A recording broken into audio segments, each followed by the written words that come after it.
Sa oras to, mahal na Panginoon, sa aking pagdadala ng balang mensahe, Ikaw, Diyos, magbigay sa akin ng karunungan at maglangis, buksan mo, mahal na Panginoon, pangunawa ang bawat isang narito.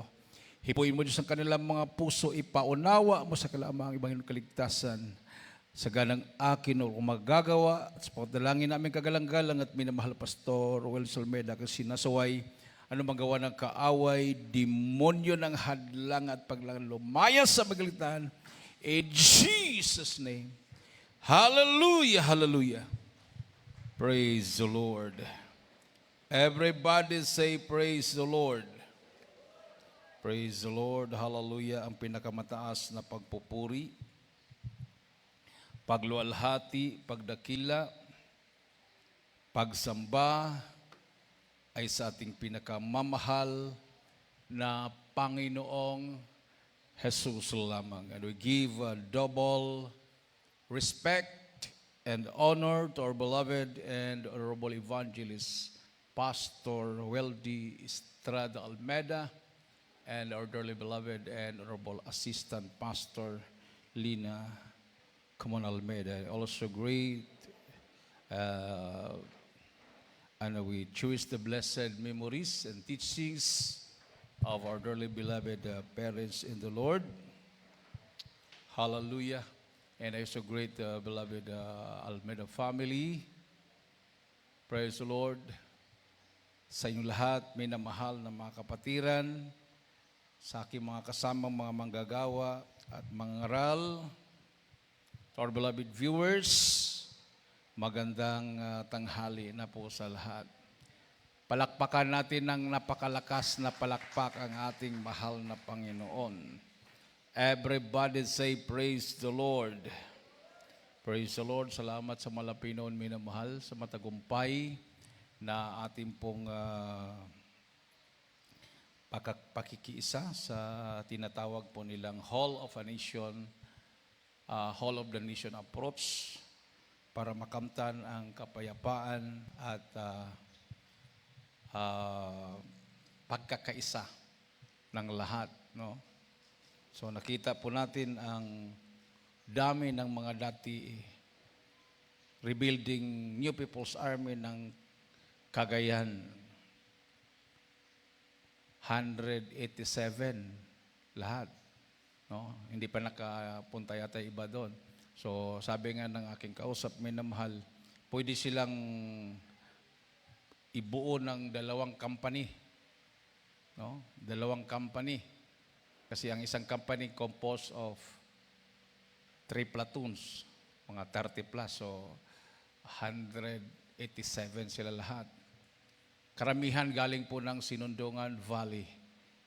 Nagulat nga sila, minamahal, na nandoon tayo dahil karamihan na nandoon sa mga NPA pala ay mga baptized member na natin. Palakpakan natin ang ating mahal na Panginoon, minamahal. Hindi man natin alam na mga NPA pala yon. Sila po ay dumalo sa ating mga Bible study na akala natin mga civilian lang. At mayroon po ako nakausap doon, yung kilala sa pangalang Karambo, na lumapit po siya sa akin. So, nung tinanong ko kung saan po yung pinaka-main camp nila, at tinukoy po niya yung Lagom na bago lang natin napasok, minamahal. Doon pala yung pinaka-main camp nila. No? Parang regional camp, pinaka-regional camp nila yon sa buong Region 2, sa Sitio Lagom, yung pinasok namin.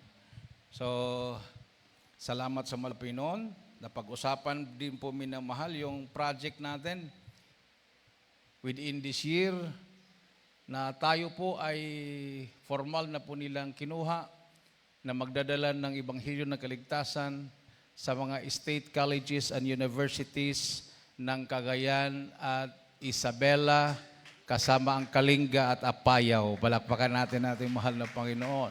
So we are expecting a bigger crowd. Sabi nga nila, mga 3,000 to 5,000 students every symposiums ng mga katulad ng Isabela State University. Marami pong campuses ang Isabela State University sa buong Isabela. Ganon din ang Cagayan State University. Iba't ibang campuses po yan. Din Apayao, din Kalinga, minamahal. So, naibuksan din ko rin po yung crusade natin sa Batanes. And then the Philippine Army, they promised to support our crusade. Mayroon po silang tropa, ang special force sa Batanes. So talagang mahal na Pinoy minamahal ay nagplano na lahat, connected na lahat, no? Lahat ng mga galaw natin, mayroon na pong nakalaan. At nakausap ko rin yung regional director ng DSWD ng Region 2 at sila po minamahal na tuwa na katandim tayo ng DSWD. Isang malaking ahensya din po yan. Palakpakan natin ang ating mahal na Panginoon, minamahal. So ito po yung ating ginagawan. We are now harvesting souls, bunga ng panalangin ng tao ng Diyos. Ating kagalang-galang at minamahal na Pastor Weldy Estrada Almeda, katuwang ang ating beloved Honorable Assistant Pastor Lincoln Almeda, at ngayon po ay pinamumunuan at pinangangasiwaan ng the beloved Almeda family. So, we are blessed, minamahal. Nakausap ko rin yung bagong chairman ng Revolusyonaryong Alyansang Makabansa. Ito po'y grupo nila Hunasan.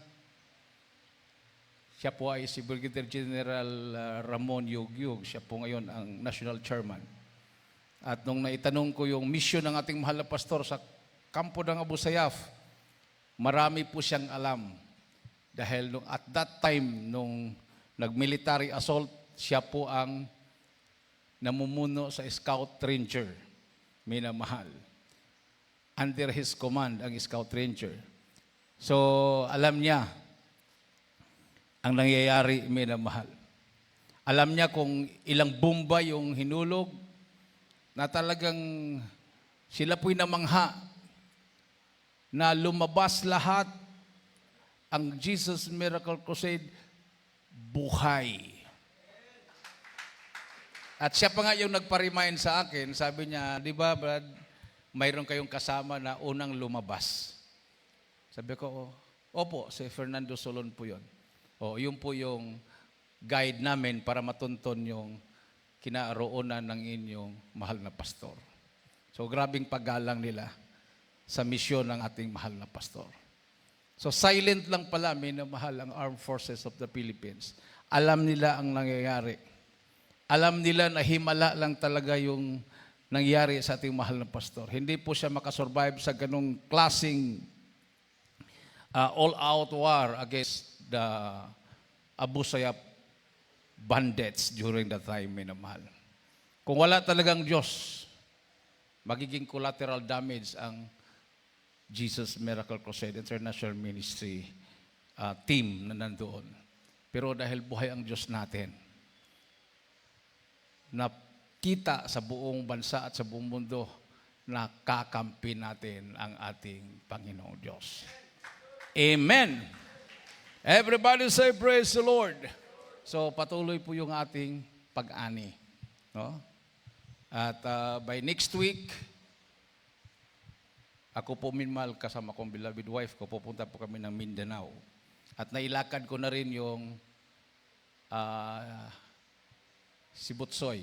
Tinanong ko na kay Brigadier General Ramon Yugyug, yung katayuan ni Butsoy. Alam pala niya yon, nabalitaan niya. So, nung tinanong niya kung anong status, sabi ko, under custody, sabi niya, ay proseso na yan. Proseso na yan na mabibigyan siya ng amnesty. Kasi kung hindi siya bibigyan ng amnesty, hindi po siya i-custody. Siya po ay diretso sa kulungan. Pero dahil siya po ay under custody ng Philippine National Police, Provincial Police Office, ibig sabihin, proseso na yan. So lahat na kaso na nakabinbin sa kanya, idadrop lahat yun. At mabigyan siya ng amnesty. So nung nalaman niyang bautismado na si Butsoy sa atin, lalo siyang namangha kung paano nabautismuhan. Sabi ko, nilakad namin yan, 12 hours. bago kami nakarating sa kampo. At na-pre-over siya. So sabi niya, malaking tulong talaga ang salita ng Diyos. Amen. Through Jesus Miracle Crusade International Ministry. Proven and tested na po yan, minamahal. Kahit saang sulok ng bansa, nangunguna ang Jesus Miracle Crusade sa mga krusada. Maraming nagbago, maraming gumaling, maraming mga kababayan natin naliligaw ng landas, nabubuksan ang pangunawa. At alam po nila, minamahal, na ang ating mahal na pastor ang pinakaunang pastor. At that time, natatakot ang tao na magbanggit ng pagtuligsa sa NPA. 1980s, 1986, 87, nag-crusade sa Luneta. Wala pong mga pastor ng ibang sekta ang tumulong sa mahal na pastor. Takot at galit pa nga yung iba dahil madamay daw sila. Pero ngayon, yung iba nagsasabi, kami din. Kami din. Kami against din kami. Pero nung panahon ng mga panahon na pag malaman na ikaw ay kumontra sa NPA, kinabukasan, pantay ng tuhod mo. Pero ang mahal na pastor, nung siya ay kumontra sa komunismo, kahit siya po ay inaabangan, araw-araw may nag-aabang sa kanyang ulo, dahil may mga patong po ng mga pera na malalagang pera, wala po silang magawa. Natutulog na lang sila sa kaantay dahil pag magtanong sila anong ginagawa niyo yung pastor, nagpupuri. Nagpupuri. Alas 8 pa ng umaga. Tanong sila uli, mga alas 12, nagpupuri pa rin. Tanong na naman sila mga hapon, nagpupuri pa rin. Saka sabi nila, hindi ba napapakon sa pagpupuri itong pastor nila? Pag malaman nila minamahal na lumabas na, papunta ng gawain. Gusto nilang abangan. Namamatay yung kanilang sasakyan. Kung matapatan man ang ating mahal na pastor sa mga traffic, yung mga area na may traffic light, hindi nabubuksan yung bintana ng kanilang sasakyan. O mabubuksan man at barilin, hindi puputok yung kanilang mga baril. So, ang bawat isa ay may patotoo. Ang mga NPA na naghangad sa kamatayan natin mga pastor, may patotoo sila na hindi umuobra ang kanilang baril. Ang mga sundalo na naghulog ng bumba at nagpaputok ng mga bala ng kanyon papunta sa kampo ng Abu Sayyaf, may patotoo sila na sa dami ng mga kawalan na bala ng kanyon at bumba galing sa Tora-Tora, imposibleng hindi madali ang ating mahal na pastor. Buhay talaga ang Diyos natin. Amen. Tama yung sinabi ng Bible, minamahal. Sa Isaiah 54:17, no weapon that is formed against thee shall prosper. Walang almas na ginawa ng tao magtatagumpay laban sa iyo. Bagamat sa iba po yan minamahal, sabi nila hindi daw yan literal. Hindi po natin sila ma-blame. Dahil hindi nga nila kasama ang Panginoon. Pero tayo, litra por litra nangyayari sa buhay natin yan. Amen. Basahin nga natin. Pakinggan po natin ang mainam. Amen. Dito po sa aklat ng Isaiah, Kapitulo 54, versikulo 17, ganito po ang sinasabi, walang almas na ginawa laban sa iyo ay pakinabangan, at bawat dila na gagalaw laban sa iyo, kahatulan ay iyong hahatulan. Ito ang mana ng mga lingkod ng Panginoon, at ang katwiran nila ay sa akin, sabi ng Panginoon. Amen. Everybody say, praise the Lord. No weapon that is formed against thee shall prosper, and every tongue that shall rise against thee in judgment, thou shalt condemn. This is the heritage of the servants of the Lord, and their righteousness is of me, saith the Lord. Mabasa din natin yan sa Isaiah 45, 24 and 25. Ating pong basahin sa Isaiah 45, 24 and 25. Sinabi dito,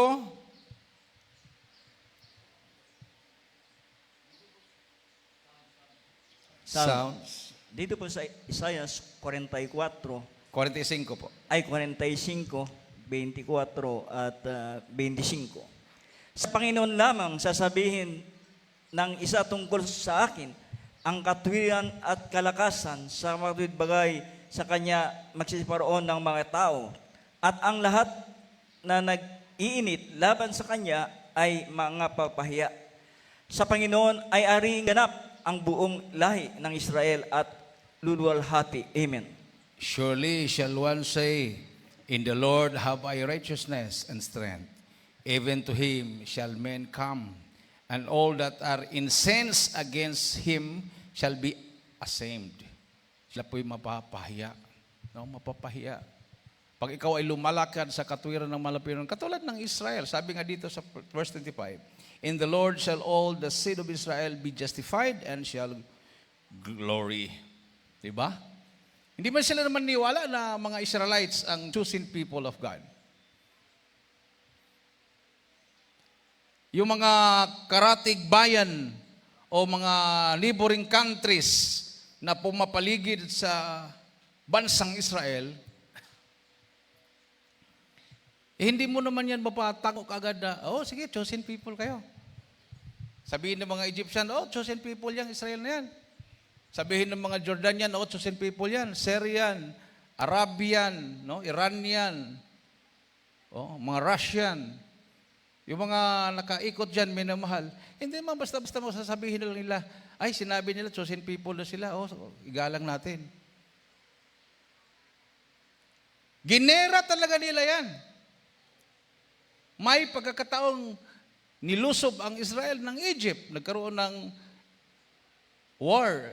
Egypt versus Israel.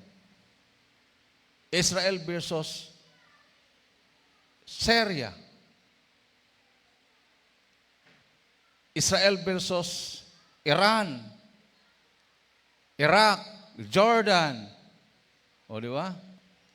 Nagtagumpay ba sila? Palestine. Hindi po sila nagtagumpay. Kasi pangako ng mahal na Panginoon yan. Everybody say, praise the Lord. Ganon din sa mga anak ng Diyos sa huling araw. Ha? We are the chosen people of God. We are the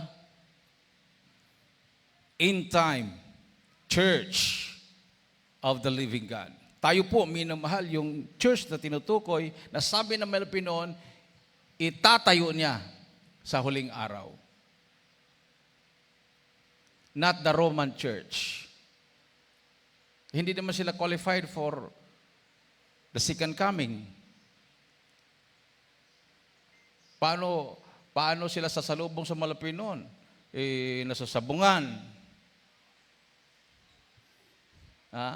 Sila po ay alipin sa mga kasalanan. No? Ang babalikan po ng Malapinon ay isa pong church na handa sa rapture. Everybody say, praise the Lord. Palakpakan natin ang ating mahal na Panginoon. A born-again church. Nandiyan nagmamanifest ang kapangyarihan ng Malapinon. Signs, wonders, and miracles. Yan lang ang dahilan kung bakit minamahal ang ating po mga kasundaluhan. Pinili nila ang Jesus Miracle Crusade dahil dito po nila nakita na ang mga tao ay nagbabago. Amen. Amen. Napapasunod po natin ang mga NPA.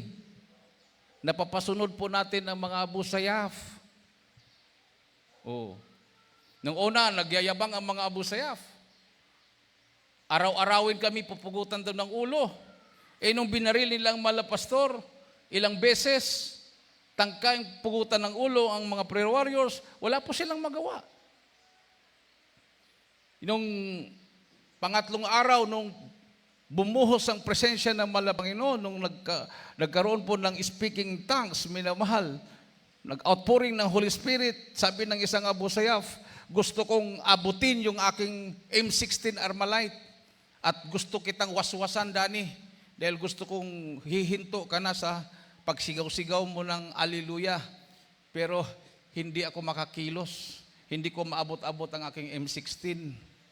Hawak-hawak niya ang plato kasi kumakain na po sila noong panahon na yon ng hapunan nung ibinuhos ng Malapino ng kanyang espiritu sa aming pong pagpupuri. Habang ako sumisigaw ng Alleluia, gusto niya akong patigil. Gusto niyang abutin yung kanyang M16 at ubusin yung isang magasin na bala sa katawan ko. Hindi niya maabot-abot, wala daw siyang lakas. Oh. Sinabihan niya sa mga pastor, tumigil ka na sa pagsigaw ng Alleluia. Dahil yung pagsigaw mo ng Alleluia, para kami nakukuryente. Nanghihina kami. Oh, sino nagsabi? Hindi po kami, sila ang nagsabi. Palakpakan natin ang ating mahal na Panginoon. Everybody say, praise the Lord. Sabihin ng iba, walang himala. Sabagay, hindi naman natin sila ma-blame. Dahil nasa comfort zone sila. No? Yung mga pastors na sinasabi, nagpapakilalang pastor, nasabi na walang himala sa mission ng mga pastor, hindi natin sila masisi dahil nasa comfort zone sila. Nandoon sila sa mga air condition nilang mga kwarto. Ayun, nakahiga lang sila, nakaupo lang sila, wala silang contribution, wala silang nagawa. Kahit sa ating po mga kapatiran na nawala na sa atin at that time, dahil hindi po sila nag-ayuno, nakikinig po sila sa radyo, kung ano po yung mga komentaryo ng mga komentarista sa telebisyon, doon sila na nakikinig, nalason po yung kanilang isip, na lihis po sila. So anong nangyari? Nawala po sila. Kasi instead na sila po ay mag-ayuno, manalangin at makiisa sa panampalataya, nawala na po sila. Pero yung mga kapatiran, simpleng mga kapatiran, hindi po sila kilala. Yung iba sa kanila, minamahal, halos nakapaalang. Wala pong mga sapatos, pag dumalo, nakatsinilas lang. Pero matatag ang kanilang pananampalataya. Nakiisa po sila sa ayuno. Nakiisa po sila sa pananampalataya.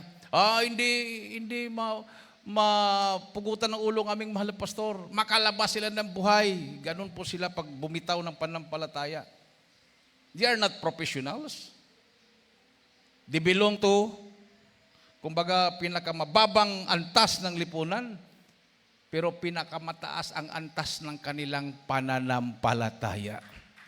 Palakpakan natin ang ating mahal na Panginoon. Everybody say, praise the Lord. Hallelujah. So, yan po yung kagandahan sa ating pong paglilingkod. May ebidensya. May prueba. Hindi po tayo nagsasalita sa hangin.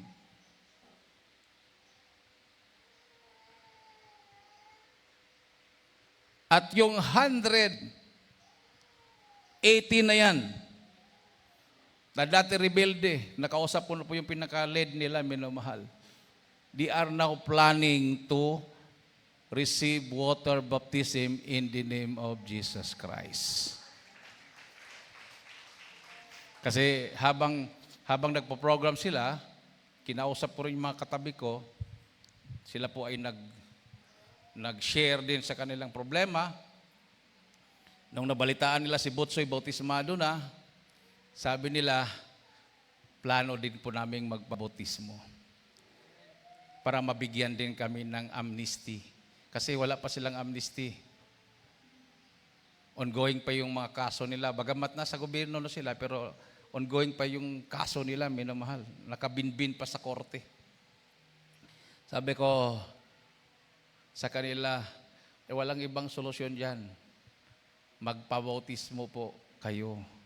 Sabi niya, nandyan na yan, isa na yan sa option nila. Pinag-iisipan na nila yan. No? Hindi pa kasi basta-basta makakonverte yung mga tao na yan, minamahal. Dahil talagang, kumbaga, malalaking isda. Pero nung inoffer ko yung bautismo, sabi nila, naka-schedule na yan. No? Katulad nung NPA commander dyan sa Isabela Provincial Jail, hindi naman namin nakuha kagad yun. Every time na magbautismo kami, nakatingin lang siya. Pagkasunod batch ng bautismo, nakatingin lang siya. Nung nakapag-desisyon na siyang magpabautismo, hindi pa kami dumating, hindi pa kami pumasok sa loob ng kulungan. Nag-prepare pa lang kami. Nauna yung baptismal robe. Siya yung unang nagbihis ng baptismal robe. Yung iba hawak-hawak. Pero si Commander Ining, nakarobe na. Nagulat ako, sabi ko, ang tigas kumbinsihin sa bautismo.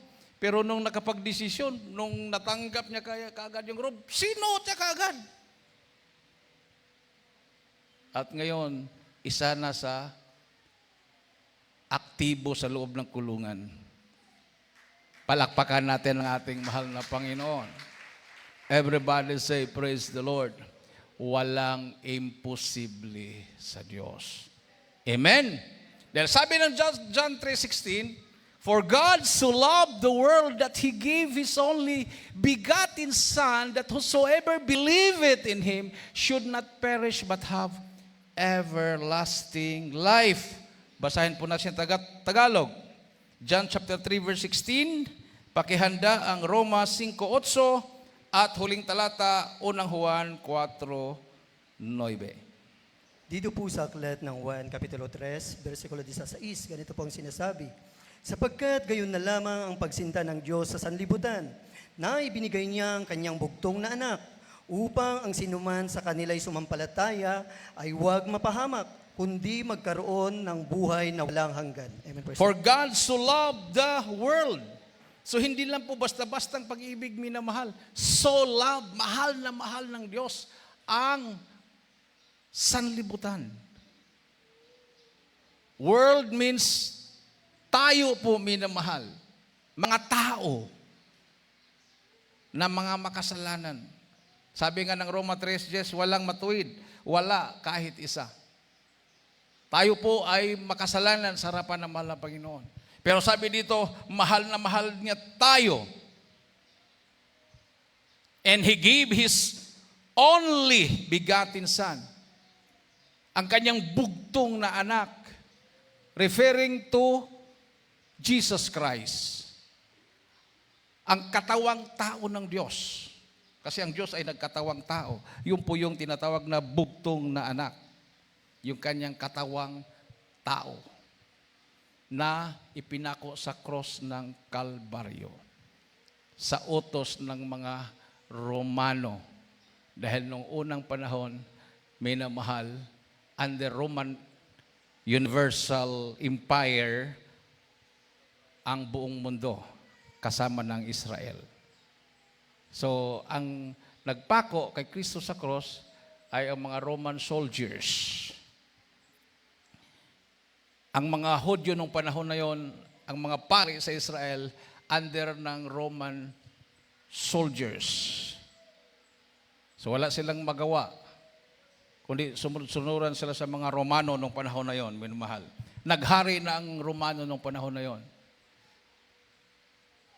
Israel is under the Roman Universal Empire. No? Hindi pa sila yung Roman Empire nung panahon na yung Universal Empire, hindi pa sila naniwala sa Christianity. Hindi pa sila naniwala kay Kristo. During Constantine lang yon nung naniwala sila. So, nagiging Roman church na sila. Pero during the time, Roman Empire, hindi pa sila tinawag na church. They are the enemy. They were the enemy of the church. So, sila po yung nagpapako kay Kristo sa cross. So sabi dito, ang maniwala kay Kristo ay magkaroon ng buhay na walang hanggan. Roma 5:8, ito po din nakasulat.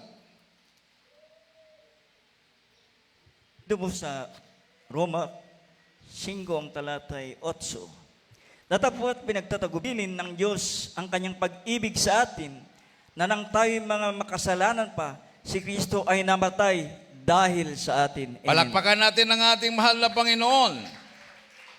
Everybody say praise the Lord. So sabi dito, minamahal, but God commendeth His love toward us in that while we were yet sinners, Christ died for us. Si Kristo ay namatay for us, para sa atin. Amen. Amen. Oh, hindi po siya namatay para sa kanyang sarili. Palakpakan natin ang ating mahal na Panginoon. At ano po nakasulat sa unang Juan 4:9? Dito po sa aklat ng Juan Kapitulo 4, versikulo 9, ganito po ang sinasabi. Sinabi nga sa kanya ng babaeng Samaritana, paano ngang ikaw na isang Hudyo ay humingi ng mainom sa atin? Unang Juan ba yan? Ay, unang Juan. 1 John 4:9. Praise the Lord. Unang Juan 4:9, ganito po ang sinasabi. Na mga tuluyan kayo ng walang Amen, praise the Lord. Dito po sa unang Juan 4:9, kayo'y sa Diyos, mamumunti kung mga anak at iyong 4:9, sorry, praise the Lord. Dito po sa unang Juan 4:9, ganito po ang sinasabi, dito nahayag ang pag-ibig ng Diyos sa atin, sapagkat sinugo ng Diyos ang kanyang bugtong na anak sa sanlibutan upang tayo'y mabuhay sa pamamagitan niya. Amen. Praise the Lord. Palakpakan natin ating mahal na Panginoon. Minamahal, in this was manifested the love of God toward us, because that God sent His only begotten Son into the world that we might live through Him. Wala pong ibang kaligtasan kundi kay Kristo lamang. Amen. Amen. Hindi po yan minamahal during Holy Week lang, no? Pagdating ng Holy Week, ang mga kunwaring Krisyano, magkukunwaring banal. Ano bang pinagbabawal sa Holy Week? Sugal, alak, mga lahat na bisyo.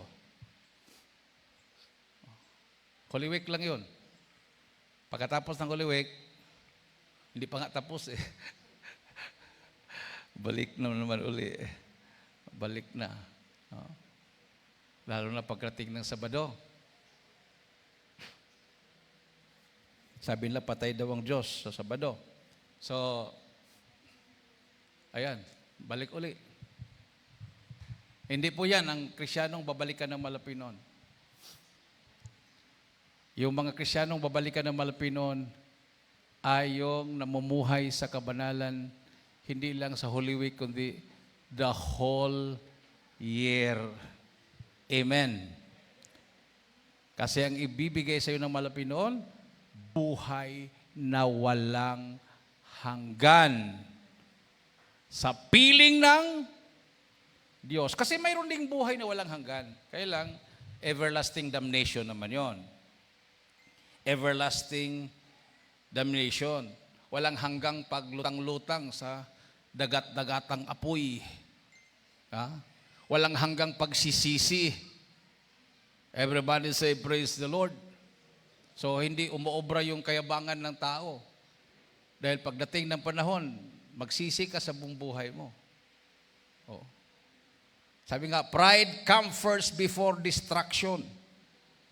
Marami mga tao na ang turing sa sarili, sila ay Diyos.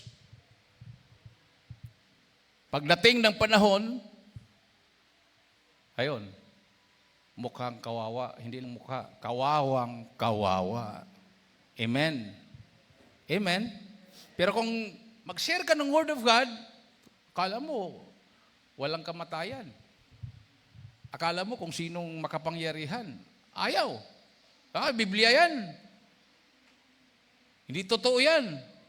Sabi lang, gawa lang tao yan. Oh. Kasi nasa kanila pa yung pera siguro o kapangyarihan. Pagdating ng panahon na walang-wala na sila, ayun, magmamakaawa na yan. Please pray for me. Oh. Amen? Amen. Everybody say, praise the Lord. Pag magkrusada, ayaw maniwala. Pagdating ng cancer, kausapin ka pa, Brad, pwede ka magpasting ng 40 days para sa akin? Bakit? May cancer na kasi ako, Brad. Alam ko, pag magpasting ka ng 40 days, effective, gagaling ako. Damay ka pa. No? Idadamay ka pa eh. Mayroon ganun nag-chat sa akin eh. Ang tigas ng ulo ayaw maniwala. Nung nagkaroon na ng cancer, papastingin daw ako ng kahit kalahati sa 40 days para gumaling siya. Parang mga ganung mga tao. Kasi ang feeling sa kanya sarili, kasi may pera, mayaman, no? Kumbaga, kaya nilang magbayad ng tao, magpasting ka nga para sa akin. Parang ganon. Hindi po ganon, minamahal. Amen. Kailangan ipiko mo rin ng tuhod mo. Pilipos 2:10, sa pangalan ni Jesus, lahat na tuhod ay luluhod. Amen. Hindi ikaw ang luluhuran. Ikaw ang luluhod at titingala sa langit at tatawag sa makapangyarihang pangalan ni Jesus. At doon pa magmamanifest ang kapangyarihan ng mahal na Panginoon. Palakpakan po natin ng malakas na palakpak ang ating Diyos na buhay. Awitan po natin ang ating mahal na Panginoon, minamahal. Hallelujah.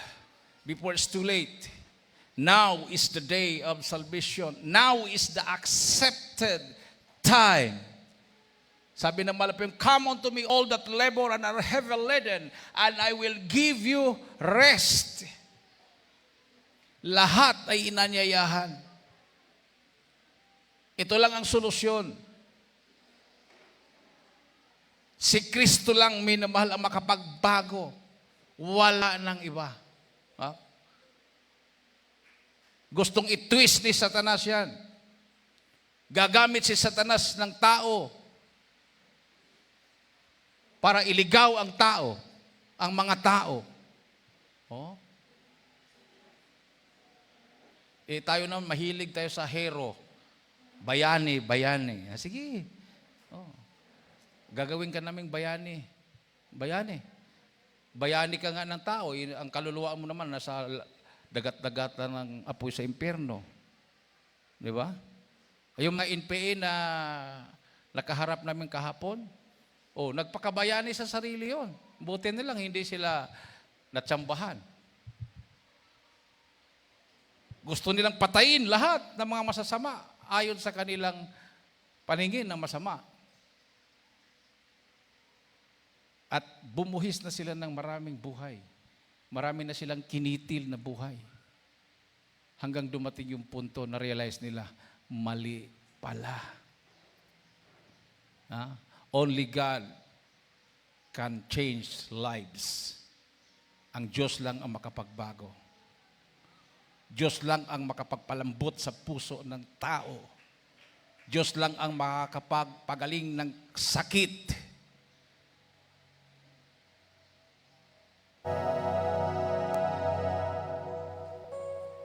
Itaas po ang ating mga kamay. Hallelujah.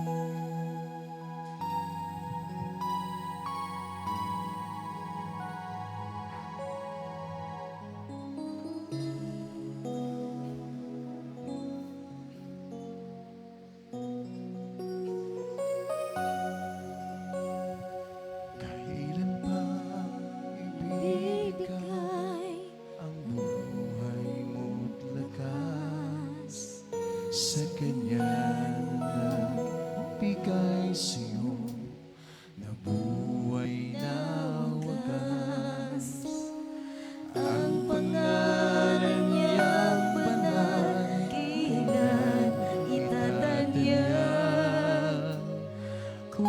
wala ng pagkakataon at huli na ang lahat. At kung ang araw mo'y lumipas na, makuha mo pa kaya siya'y paglingkuran. Kailan pa kaya maglilingkod sa Diyos?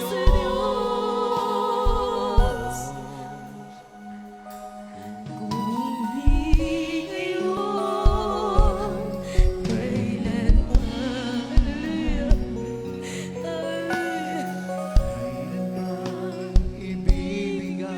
Ang buhay mo lakas sa Kanya na nagbigay sa'yo ng buhay na wagas.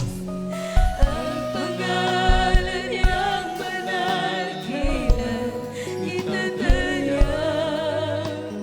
Kung wala ng pagkakataon at huli na ang lahat. At kung ang araw mo'y lumipas na, magbuha mo pa kaya siya'y paglingkuran. Kailan pa kaya maglilingkod sa Diyos? Kung hindi ngayon, kailan pa? At kung ang araw mo'y lumipas na, makuha mo pa kaya siya'y paglingkuran. Kailan pa kaya maglilingkod sa Diyos? Kung hindi ngayon, kailan pa? At kung ang araw mo'y lumipas na, Glory to Jesus. Hallelujah. Praise the Lord. Hallelujah. Hallelujah. Hallelujah. kailan pa kaya maglilingkod sa Diyos? Kung hindi ngayon, kailan pa? At kung ang araw mo'y lumipas na, Hallelujah. Hallelujah. siya'y paglingkuran. Kailan pa kaya maglilingkod sa Diyos? At kung hindi ngayon, kailan pa? At kung ang araw mo'y lumipas na, makuha mo pa kaya siya'y paglingkuran. Kailan pa kaya maglilingkod sa Diyos? At kung hindi ngayon, kailan pa? At kung ang araw mo'y lumipas na, makuha mo pa kaya siya'y paglingkuran. Kailan pa kaya maglilingkod sa Diyos? Kung hindi ngayon, kailan pa? Kung hindi ngayon, kailan pa? Hallelujah. Hallelujah. Praise the Lord. Hallelujah. Praise the Lord. Para po sa mga baguhan, minamahal. Sa ating pong mga beloved viewers, mayroon pa kayong kasama dyan sa inyong pong papanood na hindi pa isinuko ang buhay sa Malapinon. Ngayon po ang tamang panahon. Now is the day and now is the time. Hallelujah. Mayroon pong 4 na reglamento ang kaligtasan. Unang-una, pananampalataya na makakamtan sa pakikinig at pakikinig sa salita ng Diyos. Pangalawa, pagsisisi at magbalik loob sa malapinoon para babalik ang mga pagpapala sa iyo na nagmumula sa Diyos. Pangatlo, bautismo sa tubig sa pangalan ng Panginoon Jesucristo para mahugasan na patawad ng makasalanan. At pang-apat, Diyos na ang gagawa, babautismuhan ka ng kanyang banal na Espiritu. Sumunod sa panalangin ang lahat ng mabaguhan. Mahal na Panginoon Jesus, maraming salamat sa Ebanghelyo ng Kaligtasan na aking napakinggan. Mahal na Panginoon, patawarin mo ako sa lahat na aking mga nagawang kasalanan. Ako po'y taos puso na nagsisisi. Tinatanggap kita na aking personal na tagapagligtas. Panginoon, Diyos at Hari ng aking buhay. Pumasok ka sa aking puso. Isulat mo aking pangalan sa aklat ng buhay sa kalangitan. Iligtas mo ako sa pagmamahal sa buhay. Ako maglilingkod sa iyo mula ngayon hanggang sa iyong pagbabalik. Hallelujah. Hallelujah. In Jesus' name I pray. Amen. Dakilang ang Diyos na makapangyarihan sa lahat. Aming pinakamamahal na Jesus. Sa lahat na tumanggap sa malapin. Bilang Panginoon tagapagligtas ng mga buhay. Patawarin mo sa kilang kasalanan. Baguhin mo kilang mga buhay. Gawin mo siyang tunay na Kristyano. Isulat mo kilang mga pangalan. Sa katubos kita, iligtas mo sila. Sa pangalan mamahal sa buhay na may Jesus, I pray. Amen. Palakpakan natin ang malakas na palakpak ating mahal na Panginoon, minamahal. Ilagay po yung kanang kamay sa ulo, kaliwang kamay sa parte ng katawan na may karamdaman. Tayo po yung magkaisang manalangin. Dakilang man Diyos na makapangyarihan sa lahat. Aming pinakamamahal na Jesus. Minsan pamalapin, humingi po kami ng kapatawaran. Sama kami nagkulang, nagkakamali. Ano mo kami naisip na gawin nabanggit may mga labi na hindi kaya-aya sa malarapan. Patawarin mo ang sa malapin noon. Sa pangalangin yung hinirang propeta sa walang kapanahonan. Aming kagalanggal, pinamahal Pastor Sulmeda. Sampung panalangin na kanyang buong pamilya. Aking sinasaway, demonyo ng karamdaman. Sakit sa puso, high blood, diabetes, cancer, demons of sickness and disease, cast out in the name of Jesus. Be healed right now in the name of Jesus. Hallelujah, hallelujah, in Jesus' name. In Jesus' name, in Jesus' name. Amen and amen. Praise the Lord. Tumayo po tayong lahat. Bilang pasalamat sa ating mahal na Panginoon, minamahal, itaas po natin ang ating dalawang kamay at tumalon po tayo ng 3 beses. Sabay-sabay po nating isigaw ang makapangyarihang salita, ang hallelujah, praise the Lord. 3 times. Hallelujah, praise the Lord. Hallelujah, praise the Lord. Hallelujah. Praise the Lord. Everybody say, praise the Lord. Praise the Lord. Salamat sa ating mahal na Panginoon. Tayo po'y dumako na po minamahal sa ating pong hallelujah, special offering at announcement. Bigay ko na po ang